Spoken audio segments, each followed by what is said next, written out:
Alright, I know this is something that a lot of you have been waiting for me to talk about, so we're going to do it today. We're going to talk about what happened with Landstar. Coming right up.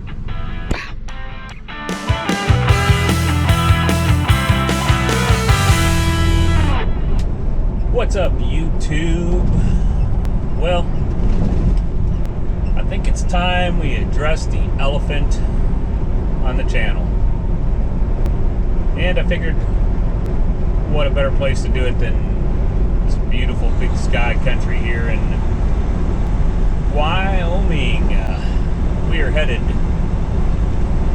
westbound on I-80. This trip is taking me to Redlands, California, and I have to be there tomorrow. But anyway, as most of you know, I used to be an owner-operator for Landstar, and so this video is going to be why I left Landstar. And to be honest with you, it has less to do with Landstar and more to do with the economy and freight and the state of affairs in this country these days. It's pretty sad that the freight rates haven't changed much since I've been doing it in the last 18 years on an RGN, but now shops are getting over $200 an hour for labor, and parts are 2 or 3 times as much, and the fuel, well, you all know about the fuel. So that's probably the biggest reason. And my truck was getting older, and you know, it's an emissions truck, so it's having a lot of little issues. I'm staying on top of them, but you know, I was forced to have to do a lot of my own work. As some of you seen, that, you know, when I had to rebuild my engine just this time last year, I had to put another cam in it because one of the lobes went flat. I had a problem with it, kept stalling. I couldn't figure it out. I had to take it into the dealership. It ended up being 2 injectors, and they wanted $5,600 for 2 injectors. Well, I got it fixed. And then the economy, that was in December of 2022. The economy's just tanked, and very little freight. So it was getting to the point where I was wanting to get a newer truck, but hell, even the used trucks are over $100,000 now. I mean, what the heck happened? And if you want a brand new truck, forget it. 220 grand, $5,000 a month. I'm 58 years old. I'm not trying to speed up. I'm trying to slow down. So for me, I decided to drive a company truck, and that's why I'm here at Crete. And the other side of the equation is just over the last several years. I know last year at this time I did a video, does Landstar suck?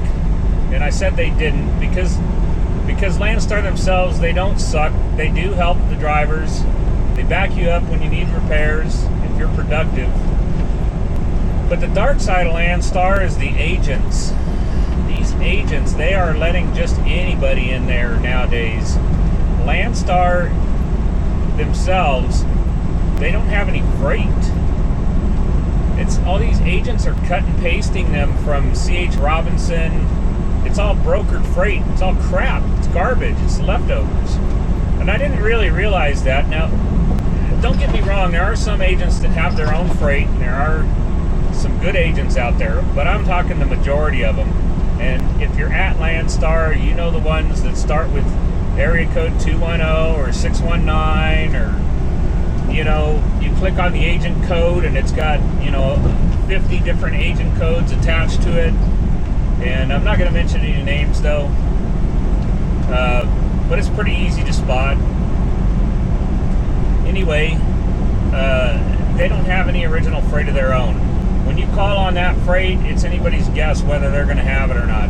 Oh yeah, I still have the freight, and then they call you back and say, oh, the load is canceled, or yeah, I still have it, it was $3,000, now they want to pay $2,400. You know, just crap like that. Now, I had been a little insulated from that sort of thing with the RGN freight, but those guys, they're like a cancer. And man, they've managed to make their way into heavy haul too, and they just screwed all that up too. And heavy haul there is nothing what it used to be. And I know there's going to be some drivers out there that, one guy, I met him at a fuel stop the other day. He says, I did over $350,000 last year pulling a flatbed. I call bullshit on that, number one. But number two, hey, maybe there are guys that are doing that, but it's a rare situation and you don't know what their deal is. But the majority of the guys I know from Landstar, and I know a lot of them, trust me, they're all scraping right now. They're scraping. There's a couple that are doing good, but most of them are scraping. So here's what I said about the van freight and Landstar just having scraps. I learned this when I came to Crete. I didn't realize there was things like this going on in the industry because, like I said, I've been in heavy haul and I've been shielded from it. But there's companies like Crete, they're not a broker. None of the freight they haul is broker freight. It's all original freight. It's all contract freight. It's not spot market. It's not bid freight. They may bid on it to get the contract, but it's not like a day by day, let's see if we can get some freight for our drivers. They have the freight. They have contracts, year-long contracts, some of it even longer. The majority of the freight that we haul is essential freight, so it's consistent. As you well know, that Crete and Schaefer are one company, Crete being the dry van side and Schaefer being the refrigerated side. But, we haul the things that you have to have every single day. So there's security in that. And in those contracts, they have built in things like detention. Here's a good example. So, I hear people say, well, it's only $15 an hour detention. Well, it's better than no dollars an hour detention. Let me tell you how it goes down at Landstar. So you're detained there and you go to the agent and you say, hey, I want detention. I was stuck here for 10 hours. And they'll either tell you, well, they don't pay detention, or let me see what I could do. And since they're just getting scraps, the agents are fighting for every penny too that they can make. They go to the shipper or the receiver, whoever detained you, and they said, hey, we need to give this driver detention, and those people will go, yeah, okay, I'll pay it, but I did $1 million with you last year, and I'm going to go ahead and I'm going to send that freight on over to somebody else. What do you think the agent's going to say? Are they going to lose $1 million an hour over, $100 or $200 in detention for you, or are they going to come back and tell you, yeah, sorry, I couldn't get detention? That's exactly what would happen. There's only one agent that I ever got consistent detention out of in hauling military loads, and that was ATG, Lance and Wendy over there.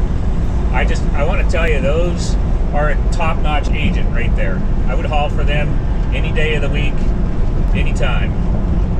They do what they say. It's no BS freight. It's all their original freight.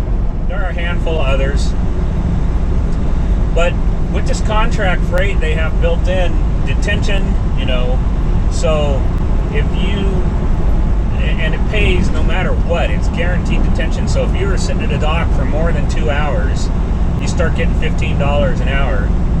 And I know we make more money rolling, but let me tell you where that really helps out. Say you got a load at 9 o'clock and they tell you it's not going to be ready until the morning. So you were going to stay the night there anyway.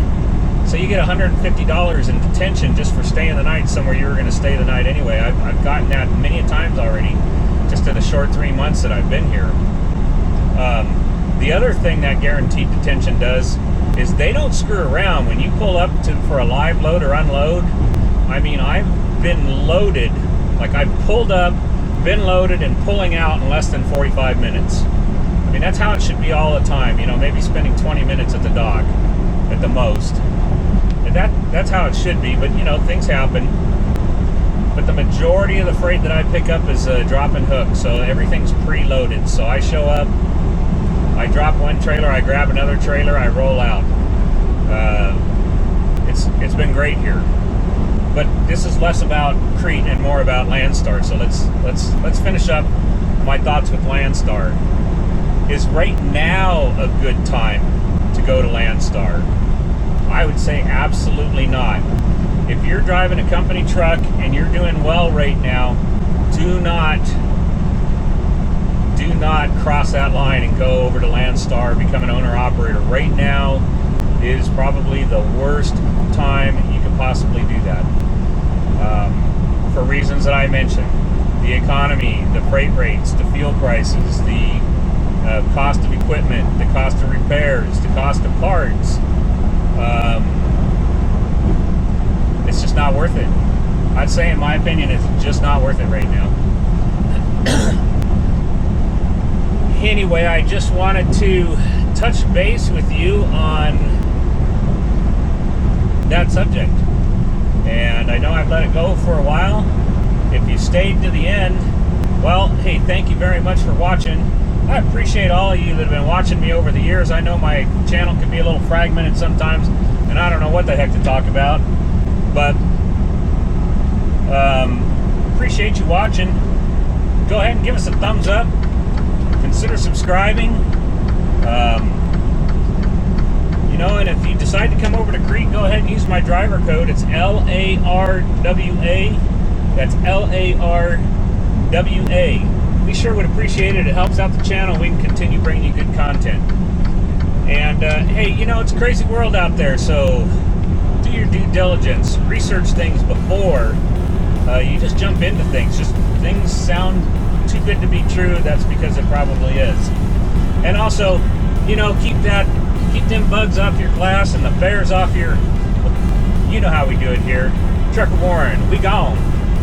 Peace.